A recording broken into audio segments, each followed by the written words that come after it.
COZI TV presents 10 Secret Stories. Our TV heroes, our TV icons, our top stars and shows, and what you might not know about them. This episode, a tribute to Mary Tyler Moore. Let's talk about the great Mary Tyler Moore. She was just amazing. Dick said, she's too young for me. They're like 11 years different. I says, nobody will notice, and nobody ever did. She was perfect. She was the woman every girl wanted to be. And her energy, it wasn't necessarily a youthful energy, but it was a more modern energy. Those pants she's wearing, the capri pants, that's what she walked in with. That's what a modern girl looks like. And if that's who she is, that's what I want. I think her character proved that you could be vulnerable, you could be sometimes insecure, but still be independent and strong at the same time. We'll hear from actors she inspired, fans she impressed forever, women who adore her for the role model she was, and people who knew her very, very well. You saw her grow with each show. She was just wonderful. And I just remember that working experience with Mary being so wonderful, and she just made everybody feel joyous. COZI TV presents 10 Secret Stories, a tribute to Mary Tyler Moore. Number 10. She seems the perfect choice now, but Mary wasn't the first actress they thought of to audition for Laura. Hi, honey. Belle just came in the office and told us they need a replacement dancer for this week's show. Okay, honey. Yeah, I'll tell him. Bye. She'll be right over. Casting is such a hugely important part of a TV show. You could have the best script, but if you don't have the right actors to play it, the show's not going to be any good. And in the case of the Dick Van Dyke Show, they had seen countless candidates to play the part of Laura. And it wasn't until Mary Tyler Moore walked into that room that Carl Reiner said, "That's the one." Hi, honey. Wow! And I know Carl likes to talk about how after seeing countless actors come in for this role, something just clicked. On the 23rd audition, this girl walks into the room, and she was reluctant to come to audition because she had failed twice that week. Carl is such a gentle, warm man. Still to this day, he's my Uncle Carl. And I have to believe that he made Mary feel so at ease in that moment. When she walked in, I gave her a page to read, and she read one line, whatever it was. I stopped her. I heard a ping in her voice. And of course, I looked at her with that gorgeous hair and that smile that won't stop, and the lips and the legs. I'd like to make a nice impression. With those legs and that dress, you gotta make a nice impression. She was a dancer, and there was a series called Richard Diamond in the 50s where his secretary, all you saw were her legs. They were Mary Tyler Moore's legs. So that was her TV calling card, were her legs. Do you realize how long it's been since anyone admired my legs? I don't know. I think I admire him every day. I mean, you didn't even know who she was by looking at her. I made my hand into a claw, the kind that picks up things in the arcade, candy, and I grabbed the top of her head. She thought it was an Acosta. Grabbed the top of her head, and I walked her across the hall to Sheldon Landon's office and said, "Found her," and I dropped her. And that was the beginning of Mary's career. Dick Van Dyke, he really relished his scenes with her. And the fact that she could sort of take her innate beauty and grace and often do slapsticky scenes on the Dick Van Dyke Show, it was awesome.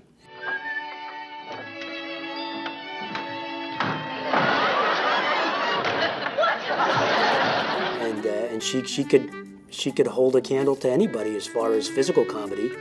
You know, it's like, who knew? Carl Reiner, I guess, knew, or he suspected that she had that in her. You don't know if you're going to get it right. You really hope as a director that you're going to cast the right person, and you don't always know if you do. So when someone walks into the room and you say, "That's the person," that's magic. And when Mary Tyler Moore walked into that room after countless women before her, Carl Reiner knew she's the one. Well, I have to get back, dear. I just wanted to ask you to have Richie stay up tonight till I get home and watch the show. I thought he'd get a kick out of seeing his mother on television. I'll see you tonight, dear. Bye-bye. Bye. Carl Reiner has said that every man who worked on the Dick Van Dyke Show sooner or later fell in love with Mary Tyler Moore. All the writers and actors and directors, all the camera guys, the lighting guys, everybody. I know I fell in love with her, and I was 7 years old. I think my dad did too, and he was married. Number 9. She was a professional from the start, with a confidence that surprised even her more experienced co-workers. When I hired Mary, Dick said, she's too young for me. They're like 11 years different. I says, nobody will notice, and nobody ever did. But I remember the second day of rehearsal, she said, I'm going to have my own show. And I said, oh, let's get on with this one first, you know. She says, I'm going to call it the Mary Tyler Moore, and I'm going to have a kitten, like the MGM lion. I said, well, that's nice ambitions, you know, wonderful. Hey, go for it, girl. She was a consummate pro. So when we would be doing scenes, if there was something she would notice, she would always come up to me and kind of whisper, just say, well, maybe you should do this. But she learned a lot from this group because everybody helped her. And Mary gave her character, Laura Petrie, the same quality of confidence she brought to the set. So she was kind of very nurturing like that in terms of helping me perform and be better at what I was doing. She was smart, she was independent, also vulnerable, and insecure like the rest of us. I think her character proved that you could be vulnerable, you could be sometimes insecure, but still be independent and strong at the same time. She treated me like gold. You know, she at one point, I believe in her book, said that there was a certain point where I seemed like more of a child to her than her actual son was, in certain ways.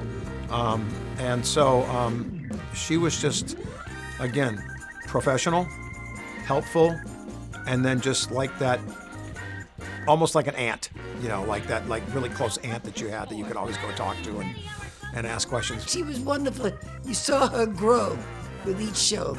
She was just wonderful. What we found as she went through her career and her life, she was such a versatile performer in so many ways, and she was so smart that she could adapt to so many different things so quickly, and that's why she was so successful. She got her wish. She worked her way up to it. She got her wish. When we return, a comedy novice finds herself among some of the most talented pros in TV. Here she's put in the midst of all these people, and especially Maury and me that have been around for a while. You know, they call it a sense of humor. It's a sense, just like your sense of smell or your sense of touch. And later, the birth of her signature comedy phrase. Oh, Rob. Oh, Rob. Oh, Rob. Oh, Rob. You're watching 10 Secret Stories, a tribute to Mary Tyler Moore on COZI TV. Welcome back to COZI TV's 10 Secret Stories, a tribute to Mary Tyler Moore. But Rob, isn't that kind of drastic? I mean, going to see a psychiatrist? Honey, what are you afraid of? Well, I'm afraid you might find out that there's something wrong with us, and I don't want to find that out if there is, and there probably isn't, but there might be. Oh, Rob, don't call. Number 8. Mary Tyler Moore never did comedy before the Dick Van Dyke Show. How can I read the paper? You tore it up. Of course I tore it up. I don't know how to handle a newspaper. I'm not familiar with the way it's folded because I never get time to read one. I'm cooped up here, Rob, and the whole time you're down there, and you come home, I knock myself out, and you have the nerve to, well, you try it sometime. She didn't know comedy. She didn't know anything. And here she's put in the midst of all these people, and especially Maury and me that have been around for a while. All I know is I can rely on my 25 years in show business. All right, fellas, will you break it up? Will you break it up, please? Mary Tyler Moore is the answer to the question, can you teach someone to be funny? No, you can't. It is a natural instinct that one has, and she really had it. I knew it from the very first show we did. They weren't sure when Mary Tyler Moore came in that she was ever gonna have to play funny. They thought Dick Van Dyke was gonna be the funny one. And soon they discovered, wow, Mary Tyler Moore knows how to do comedy. Honey, come over here and sit down a minute, will you? I want to tell you something. You want me to sit down? Yeah. Why? Are you going to shock me? No, I'm not going to. You can stand up if you want to. Just sit down. Well, if you don't mind, I'd rather stand. We can write comedy for Mary, and it turns out that would serve itself very well because she went on to be one of the best comedic actresses of all time, really. If a girl and a guy, if they get married. If they get married? I'm not if. When? You said if. Honey, I meant when. I get those two mixed up all the time. You know, they call it a sense of humor. It's a sense, just like your sense of smell or your sense of touch. it's a very innate personal thing, and you either get the joke or you don't get the joke. I remember the only thing she ever asked me once was, I said, the direction was to cry, but funny. She said, how do you cry funny? Well, yesterday morning, Show me. and I kissed you. And I did. And you said, don't do that. And you came down to breakfast in your yucky shirt and the orange juice with the flesh and bits and seeds and the gray hair and the hormone marks and the general yuckiness. And from then on, she took it over, and she anytime she had to cry, she was hysterically funny. And if he had any doubts about her abilities, that was put to rest forever. You can know how to write a joke, the premise and the setup, and how to, and you can even practice doing the delivery and all that stuff. And yeah, you can do it. But to me, the true funny comics, the icons, they just have that natural thing that even when they're doing comedy, even just them being by themselves, even when they're serious, they're funny. Honey, I'm home. Darling, how are you? I'm fine. Did you hurt yourself? When? When you fell out of the jury box because you were gawking at Marla Hendricks. Oh my God, was that on television? Mary was not trying to be funny or play comedy. Mary was being real and just being Laura Petrie. And out of that came the whole comedy of the situations. Nobody's asked to be funny. Do the script, and if the script is funny and you're honest, don't embellish things that don't need embellishing. Embellish things that are not working. Mary Tyler Moore had that. She had that natural comic ability that you're just born with. And the great thing is just not having that, but knowing how to use it. Gently but honestly, I'll tell him that Tell me what, honey? I've never been so thrilled by anything in my life, and I just don't know how to show my appreciation. Honey, you don't have to tell me anything. The way your face lights up when you put it on. The way the whole room lights up when you put it on. It makes it worth everything. Honey, you just wear it and light up the world. There's that famous one that Persky and Denoff wrote, Coast to Coast Big Mouth. When Mary discovered that Alan Brady was bald. There was a very famous episode where Laura Petrie blurts out that Alan Brady wears a toupee. Have you ever been to Alan Brady's house? Oh, yes. Huh? Does he wear his toupee at home? Oh, golly, yes, he wears it all the time. You mean that Alan Brady is really bald? No! Well, then why would he wear a toupee? Well, That's it, ladies, the secret's out. She knows and she said it. How about that, folks? Then she has to go to his office to apologize. Look at that face. now, I'm not saying this just because I'm in trouble, Alan, although goodness knows I am. Oh, yes. But believe me, sincerely, Alan, really sincerely, and you can ask anybody, I have always said that I like you so much better without your, It's hair! You didn't have any trouble saying it on television. Their interaction is just priceless. One of the greatest episodes ever was when she opens Rob's package, and it's the lifeboat. Rob would try and test Laura on the show. And in one case, he strongly believed that she would open up a package that he was gonna have sent to the house. So he intentionally sent a package home with the explicit instructions for her not to open it. Mr. Robert Petrie. It's this giant package and she doesn't know what it is. And for a while, she really thought she was gonna be able to pull it off, but she was tempted. Like anybody, really. She really wanted to open this up.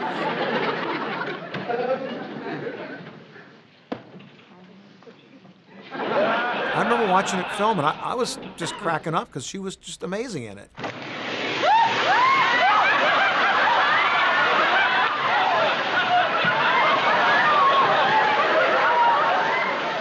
And it was totally improv at that point in terms of, what she did to try and get it, oh my God, and get it back in the boat. And it was hysterical. Yeah, I thought that was a great moment. Honey, I'm home. It was sort of that, we're in a marriage, but I still don't know what you exactly do all day. And I don't, you're still maybe a little snoopy on your spouse. But they also seem to really like each other. And I feel like that's something that maybe we don't even still see in TV, this idea that people who have been married Honey, are you in there? Have children, still like each other. How crazy is that? Honey, did a package come for me?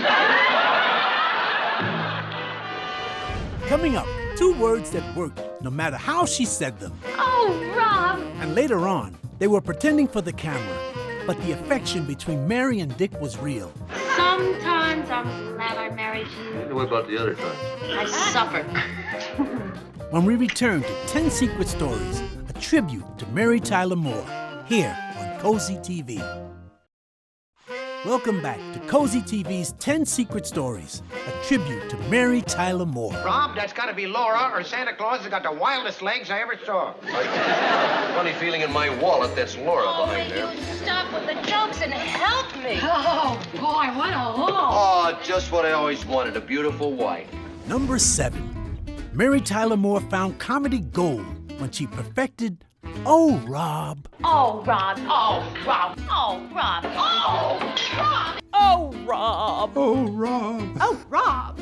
Oh, Rob. Oh, Rob. And she just kind of took it and went, this I can use as an amazing way of communicating how I feel with the same word in dozens of different ways. And because she is such a great actress, she always managed to find a sort of different way to say it. It works in every situation.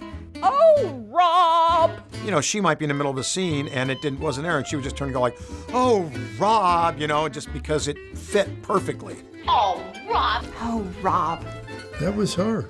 And that was her. That was all her. That really was, you know, her taking that and making it her own. Rob. Oh, honey. Well, there's the, oh, Rob. Oh, Rob. Disgust, you know. And there's the, oh, Rob. Oh, Rob. Like, oh my God, what are we going to do? And there's the, like, oh, Rob. Oh, Rob. I mean, it got to the point where every time she said, oh, Rob, the audience would go nuts. Oh, Rob. Oh, Rob. Oh, Rob. Rob, darling. Oh, Rob. Number 6. If Dick Van Dyke and Mary Tyler Moore weren't both married, they might have become a couple. Here they are for your entertainment from New Rochelle, those dancing suburbanites Lester and Esther Bushmaster.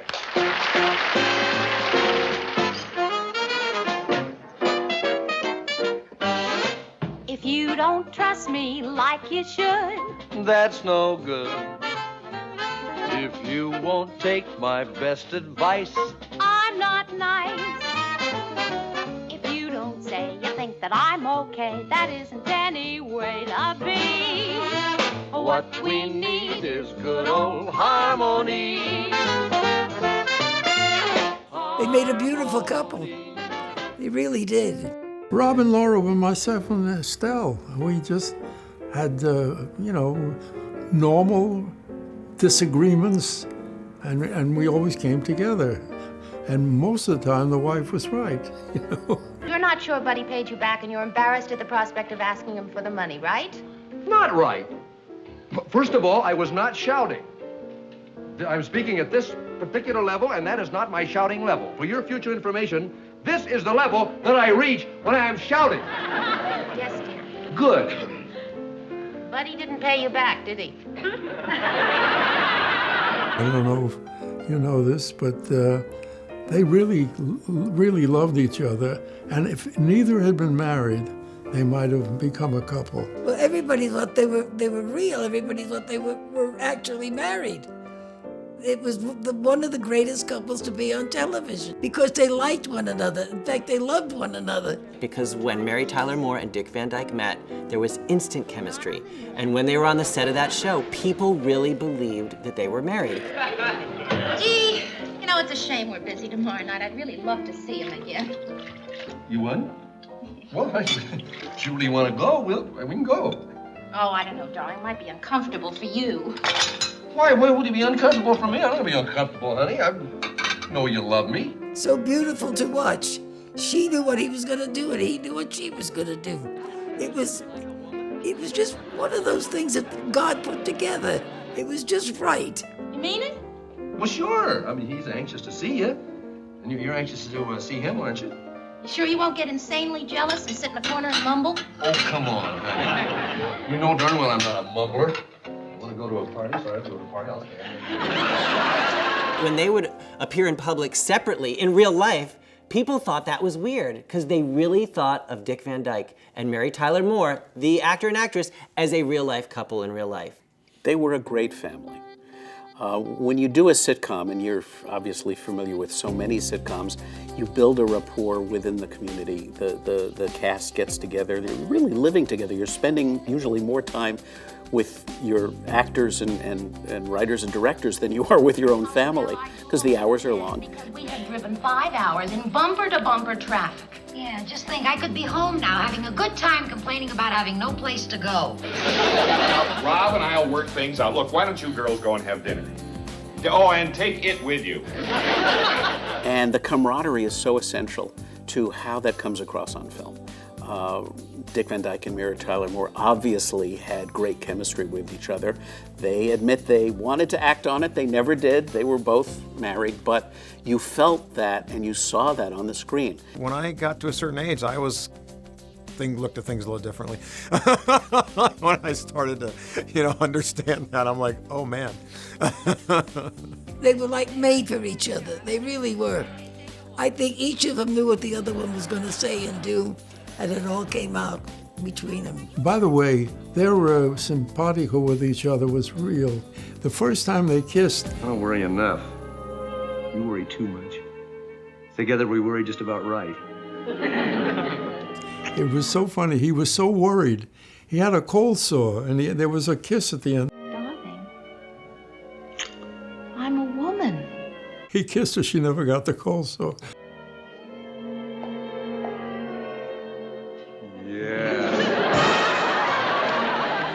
Coming up, Mary Tyler Moore's health crusade.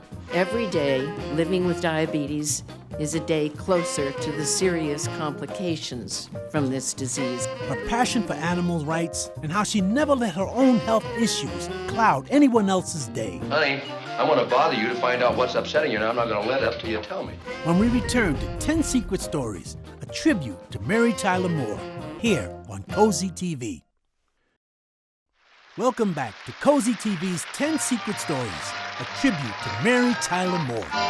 Nothing could be finer than to be in Carolina in the morning. No one could be sweeter than my sweetie when I meet her in the morning. Where the morning glories whine around your door, whispering pretty stories I long to hear once more. Number 5. Not only did every man in America have a crush on her, so did one special leading man, Elvis Presley. Mary Tyler Moore did a movie with Elvis Presley, and Elvis fell for her just like everybody else did. Elvis had a reputation of having flings with all of his leading ladies. Anne Margaret and the pretty blonde who played Ellie Mae Clampett on the Beverly Hillbillies, but nothing happened with him and Mary Tyler Moore. Maybe because for the entire movie she was dressed as a nun. So Mary Tyler Moore ends up in this movie called Change of Habit with Elvis. And Elvis is so enamored with her, of her, that he can't even look her in the eyes. Kicking the dirt, and he's sort of doing that. Like, he probably would have pulled her pigtails had she not been wearing that nun's habit. But the great thing is that I would be the exact same way. I mean, if I was in a movie with Mary Tyler Moore, I don't think I could look her in the eye. Number 4. She was a passionate crusader in the fight against diabetes and was devoted to animal rights. She ate pretty healthy because she was a type 1 diabetic all her life, and so she ate pretty healthy. She was always beleaguered by diabetes and fought very hard for a cure, and was a great spokesperson for the treatment of diabetes. Researchers are finally discovering a way to prevent diabetes in animals. The Juvenile Diabetes Foundation is convinced that a cure for people can't be far behind. Finally, we have found a cure for diabetes. I can't wait for the day I make that announcement. We're not there yet, but it can happen. As you may know, I've been battling the disease for almost 40 years.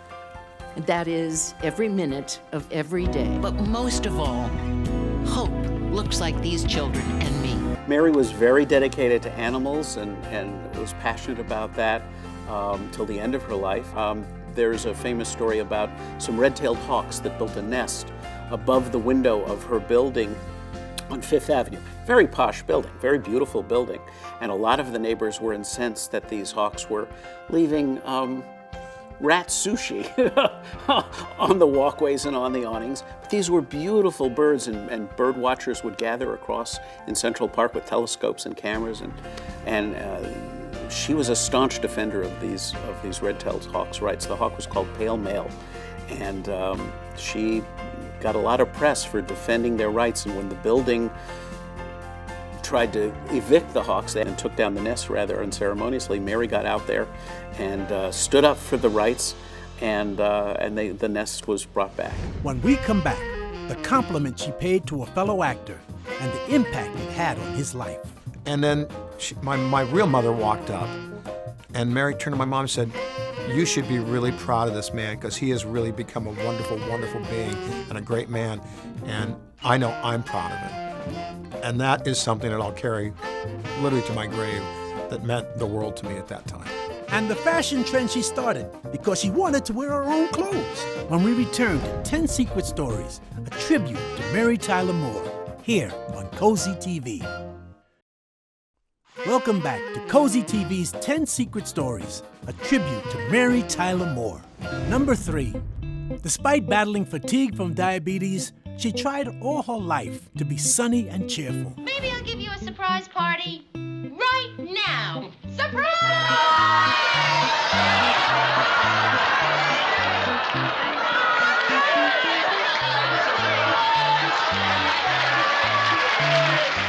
Mary Tyler Moore was always the kindest, most creative, warm, lovely person I knew. Well, you know how fond I am of Sal.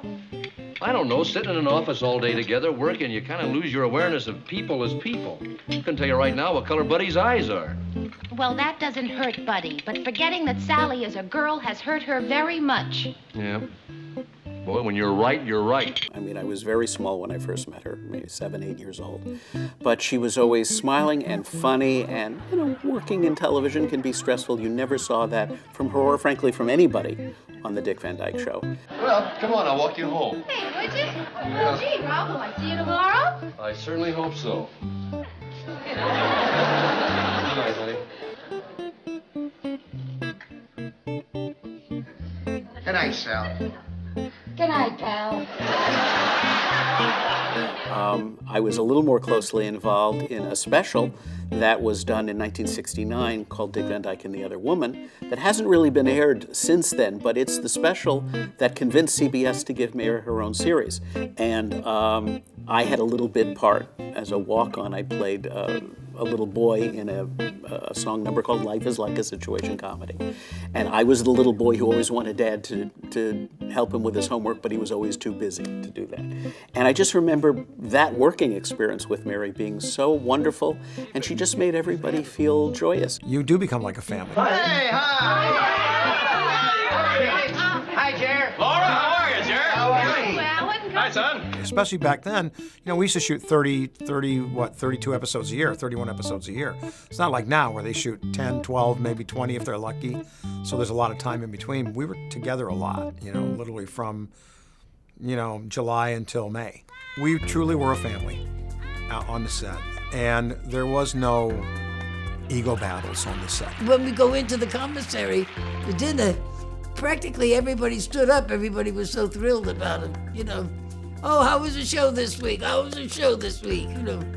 So we were a very lucky, talented group. And when we did the revisited show, she came up to me when we were in rehearsal, and she took the time to just stop and say, you know, I just had to tell you how amazingly great you really are in the scene I did with Carl. I said, I try and do the best I can. She goes, no, you didn't hear me. You're great. And she goes, and I also want to tell you how proud I am of you. She goes, for the man you become. And then my real mother walked up, and Mary turned to my mom and said, you should be really proud of this man, because he has really become a wonderful, wonderful being and a great man. And I know I'm proud of him. And that is something that I'll carry literally to my grave, that meant the world to me at that time. Yeah, the top. You're the mommy, Lisa. I'm a worthless check. A total wreck of flop. Bottom, baby, I'm the bottom. You're the top. Number 2. Thank Laura Petrie and Mary Tyler Moore for popularizing capri pants. You mentioned capri pants. My memory of what a housewife wore before Mary Tyler Moore put on those capri pants was a house coat. And my mother had a house coat. And they were these, I guess, kind of like what your dental hygienist wears, but with more boring patterns. But they were housewives, and they would put on a house coat to do their housework. And then, yes, there were also the June Cleavers who had pearls. Housewives had a very specific look. So it was like that semi-poodle dress, that A-line flared dress with the top tight bodice across up the top, and it made, it's that kind of June Cleaver, like, hi, honey, I'm glad you're home. They were dressed to the nines to go vacuum, to sweep the floor. In heels. And so Mary Tyler Moore was like, that's not how women really dress. We don't dress like that. So she made it so I'm gonna dress the way women really dress. I'm gonna do it right. This is what I wear at home. This is how I dress at home. Mary Tyler Moore was really defining what it was to be an American housewife in an era where we had seen all these countless actresses before wearing these big T-length, full-length dresses going about the house and with a feather duster. And she said, I don't want to wear a house dress. I want to wear what a real person would wear. I want to wear these capri pants. And no one thought it was a good idea except Mary Tyler Moore and Carl Reiner. They asked me, the sponsors really, they said that those pants she's wearing, the capri pants, we're not, I said, she's a modern girl. That's what she walked in with. Not a skirt. Everybody wore skirts, but that's what a modern girl looks like. And if that's who she is, that's who I want. She actually wanted to wear her own clothes. And by the way, even the shoe choice that she made, still popular today. Just look at any outfit that she's wearing, and you will see it on the streets of New York and throughout the country today. Same outfit. I like it. But she wore pants, and then they had to accept that. 63, so you're looking at 50 years. You're looking at a fashion trend that lasted that long, the capri pant, okay? Still happening today. Just the way Laura Petrie wore them. Still happening today. Unfortunately, for the way some people are wearing it, it shouldn't be happening. But the fact is, it's still happening. Like, that's how great. But when you think about it, what a simple, sleek silhouette, the capri pant. It's flattering, no matter what your shape is as a woman. You can be a little more hippie and it looks good. You can be straight and it looks good. Yeah, the fact that Mary Tyler Moore wearing capri pants was such a big deal tells a lot about how far we've come. And I have to thank her because as someone who's really tall, all of my pants are capri pants.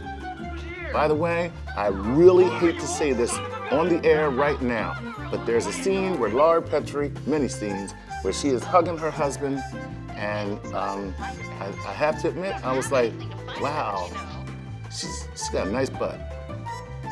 They said, watch the undercupping. I'll never forget that. I said, what? This is the way they folded too tightly to her behind.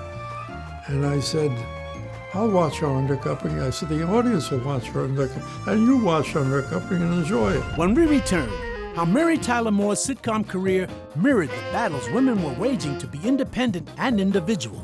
When we return to 10 Secret Stories, a tribute to Mary Tyler Moore, here on COZI TV. Welcome back to COZI TV's 10 Secret Stories, a tribute to Mary Tyler Moore. Number 1. She was more than a popular TV actress. She was a symbol all her life for the emerging American woman. Mary Tyler Moore's sitcom career is kind of a mirror on where women were at in the culture during those really turbulent years. Well, Rob, you'll never have to worry about being unemployed. Why, with your reputation, every show in town will be calling you. Laura Petrie, I like to think of Laura Petrie as Mary Richards light. She wasn't quite on the cutting edge of the feminist movement yet, but she was well on her way. You got to remember, this was the early 60s. The women's lib May was I have my crust of bread now? in its infancy, Before you scrub those floors, Floors aren't dirty, sir. if it existed at all. they are now. Dick Van Dyke Show. This is the pre-hippie 60s. And the character Laura was capable and beautiful, very well put together. What can I do to make you like me? Get off the stage. And talented as well. The character Laura had been a singer and dancer, and she was as talented as any of the TV personalities that her TV writer husband Rob rubbed shoulders with every day at work. Now that you like me, will you marry me? Don't answer now, we'll wait till the dance is finished. And she had all these administrative skills. Do you mean to tell me that you're worried that I will go out and get another job? Shouldn't I be? Rob, don't you know that the only reason I took this job was to help you? But what she really wanted to do was stay home and raise her family, take care of her son, take care of her husband. Well, you big dope. Huh? You really think this whole week has been fun and games for me? Well, it certainly looks that way. Rob, that's because I made it look that way. She was very skilled and she was capable, but she made a choice. Look, buddy, I know my wife. I didn't twist her arm to make her give up dancing. She wanted to. She wanted to be a wife and a mother. And for your information, in all the years we've been married, I have never heard her say she was sorry either. I don't want to work. Look, I'd love to make that choice too. Come here, pussycat. Do you remember what I said when you asked me to marry you? Yeah. You said yes. Well, before that. Before that, you kept saying no.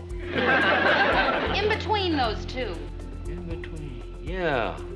Yeah, you said something real dramatic like... Like, take me away from all this. I don't want to be a dancer. I want to be your wife. Because, you know, the women have to stay home with the kids, just like my mother did, and that's why I'm so mentally healthy.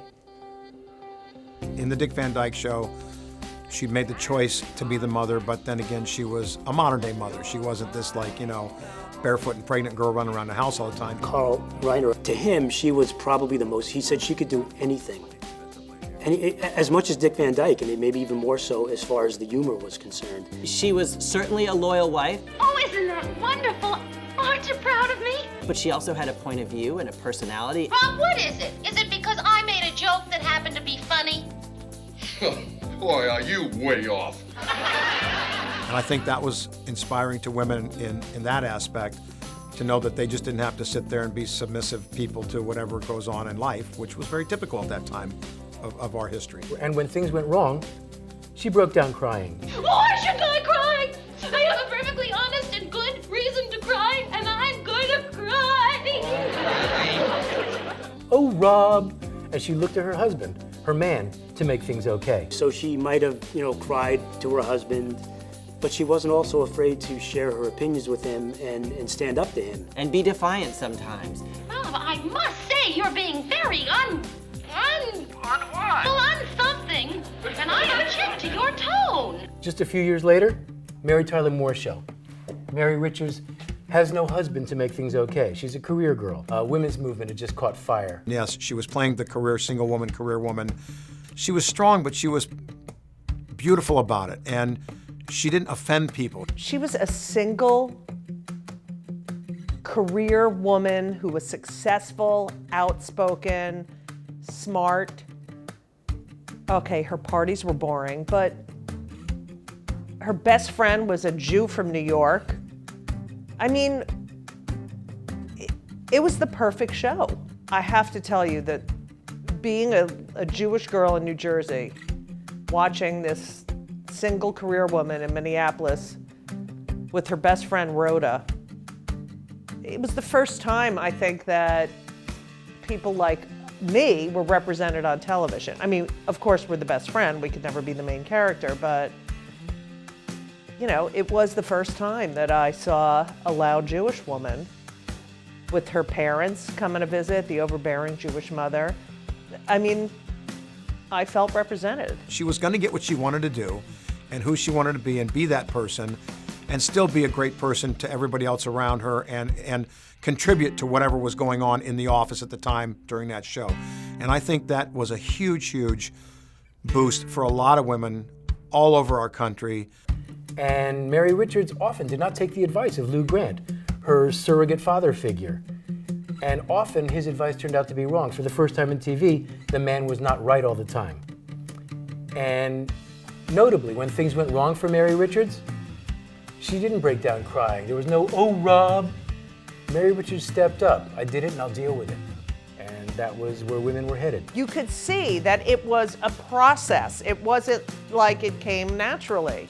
This wasn't like normal on TV or in real life. Women had to talk themselves into doing things. And that process was so honest, watching her, just watching her struggle with who women are in other people's eyes versus who a woman is in her own eyes. I heard the stat just recently that by the time the Mary Tyler Moore show came around, there were upwards of 20 some odd women writers to pass through the portals of that writing room. And that's huge. And even to this day, you still don't see that number of women in a comedy writing room. Interesting though, Gloria Steinem actually reached out to Mary Tyler Moore to say, "You want to be a part of this women's lib movement?" And Mary Tyler Moore said, "No, I actually like the way I'm doing this right now myself." And it was, she wasn't kicking and screaming to be this new redefinition of what it was to be a woman in that decade, but she was redefining what it was to be a woman and a housewife and eventually a career woman for her time. It's my latest book, and it's probably the best of my bios. I've done 4. This one is called Too Busy to Die, and I just was finishing the book when she passed. It's so sad. On January 26th, Mary Tyler Moore, who turned the world on with a smile, left the multitude of mourners when she passed away at the age of 80. I don't think people today realize what an unbelievable role model she became. And it really gave women, in an indirect way, confidence to be independent and to go to work and be an individual. When I started going on the road to do stand-up, and I went to Minneapolis, and the first thing I said, "Can you please drive me by Mary's house?" And I rented a car, and I would go drive and just look and wait for the light to turn on, in the top when it was the house. And then I was a runner, and I ran around the lakes, where she drops her hat. These people were members of my family.